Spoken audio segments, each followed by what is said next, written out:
Hello everyone, आप सभी का हमारे आर्ट स्टडी चैनल पर बहुत बहुत स्वागत है। आज हम लोग समकालीन कलाकार में रामेश्वर ब्रूटा जी को पढ़ेंगे, जो एक भारतीय दृश्य कलाकार हैं। चलिए देखते हैं इनके बारे में। रामेश्वर ब्रूटा ये भारतीय दृश्य कलाकार हैं।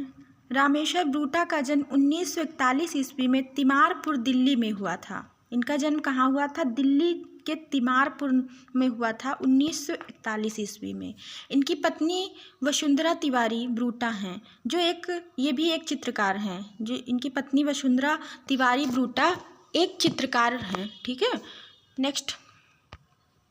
करियर में सामाजिक व्यंग से लेकर गहन आत्मनिरीक्षण विचारों तक के विषयों को खोजा और उन्होंने पेंटिंग, फोटोग्राफी, वीडियो और फिल्म निर्माण में अपनी उपलब्धि दी। ये पेंटर तो थे ही, फोटोग्राफर भी थे, वीडियो आर्टिस्ट भी थे और फिल्म निर्माण में भी अपनी उपलब्धि प्रदान की या उपलब्धि दी। नेक्स्ट पॉइंट, शिक्षा। इनकी शिक्षा जो हुई थी वो दिल्ली कॉलेज ऑफ आर्ट्स। इन्होंने अपनी शिक्षा कहाँ से प्राप्त की थी? इन्होंने अपनी चित्रकला की शिक्षा दिल्ली कॉलेज ऑफ आर्ट से प्राप्त की थी। सन 1964 ईस्वी में दिल्ली कॉलेज ऑफ आर्ट से चित्रकला में डिप्लोमा प्राप्त किया और 1964 ईस्वी में दिल्ली कॉलेज ऑफ आर्ट से चित्रकला का डिप्लोमा भी पूरा किया था इन्होंने। नेक्स्ट पॉइंट, शिक्षण कार्य। इन्होंने शिक्षण कार्य कहाँ किया? ये त्रिवेणी कला संगम की स्थापना कब हुई थी? 1948 ईस्वी में। किसने की थी? कुलकर्णी ने। किसने की थी? KS कुलकर्णी ने। तो ये त्रिवेणी कला संगम नई दिल्ली के कला विभाग में 1967 ईस्वी में प्रवक्ता पद पर रहकर अपनी सेवाएं दी। ये 1968 से 1970 ईस्वी तक दिल्ली शिल्पी चक्र के सचिव भी रहे थे। ये 1968 से 1970 ईस्वी तक दिल्ली शिल्पी चक्र के सचिव भी रहे थे। Okay, next one.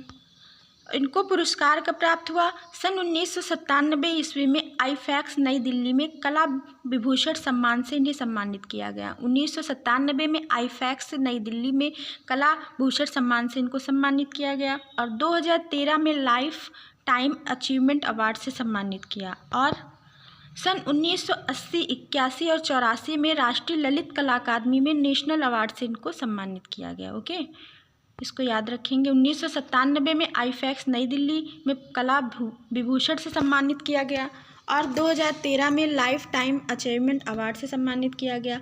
1980, 81, 84 में राष्ट्रीय ललित कला अकादमी में नेशनल अवार्ड से सम्मानित किया गया। इन्होंने biography of the crime film निर्देशित की। जैसे बताएं, आप लोगों को ऊपर बताया गया कि ये फिल्म निर्देशक भी थे। इन्होंने biography of the crime film निर्देशित की। नेक्स्ट, वेरी इंपॉर्टेंट पॉइंट, ये अपनी पेंटिंग्स में शरीर पर बाल दिखाने के लिए ब्लड के टुकड़ों से कैनवास को खुरचकर इच्छित प्रभाव पैदा करते हैं। ठीक है, तो पूछा जाता है क्वेश्चन कि कौन से कलाकार हैं जो पेंटिंग में बाल दिखाने के लिए ब्लड के टुकड़ों का प्रयोग करते हैं? तो ये हैं रामेश्वर ब्रूटा। ये क्या करते हैं? अपनी पेंटिंग में शरीर पर बाल दिखाने के लिए ब्लड के टुकड़ों से कैनवास को खुरचकर इच्छित प्रभाव पैदा करते हैं। अब इनकी प्रदर्शनी हम लोग देखेंगे, इम्पॉर्टेंट प्रदर्शनी देखेंगे। किरण नादर कला संग्रहालय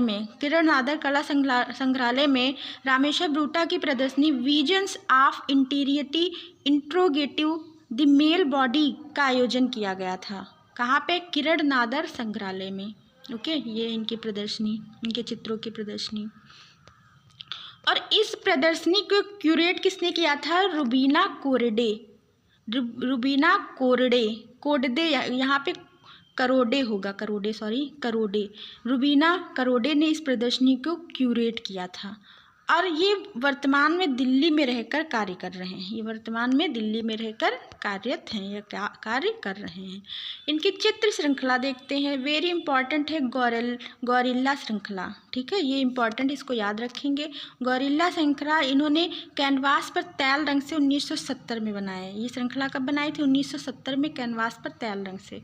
आदमी श्रृंखला 1980 में इन्होंने बनाई। गौरिल्ला को याद रखेंगे, वेरी इंपॉर्टेंट है।